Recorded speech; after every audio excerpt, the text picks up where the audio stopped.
TS pharmacist grade 2 MCQ explanation సిరీస్లో ఇప్పుడు 11th question చూద్దాం. క్వశ్చన్ ఏంటంటే Bingham bodies the term related to dash అని క్వశ్చన్ ఉంది. దీంట్లో మనము ఆప్షన్స్ చూసుకుంటే first option is plastic flow, సెకండ్దేమో సూడో ప్లాస్టిక్ ఫ్లో, థర్డ్దేమో డైలేటెంట్ ఫ్లో అండ్ ఫోర్త్దేమో థిక్సోట్రోపీ. ఆన్సర్ తెలుసుకునే ముందు ఈ క్వశ్చన్ మనకు రియాలజీ టాపిక్ సంబంధించింది. రియాలజీ అంటే ఫ్లో ఆఫ్ ఫ్లూయిడ్స్ని ఎక్స్ప్లెయిన్ చేస్తుంది. మనకు డిఫరెంట్ టైప్స్ ఉంటాయి అన్నమాట. న్యూటోనియన్ అని ఉంటుంది, నాన్ న్యూటోనియన్ ఫ్లోస్ ఉంటాయి. ఇందులో నాన్ న్యూటోనియన్కి సంబంధించినవి ప్లాస్టిక్, సూడో ప్లాస్టిక్, డైలేటెంట్ ఇంకా థిక్సోట్రోపీ.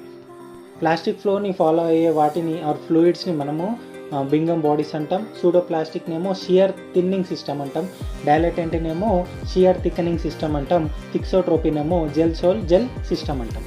క్వశ్చన్ చూసుకుంటే బింగమ్ బాడీస్ అనే టర్మ్ దేనికి రిలేటెడ్ అని అడిగారు, కాబట్టి ఇది ప్లాస్టిక్ ఫ్లోకి సంబంధించిన టర్మ్ కాబట్టి ఫస్ట్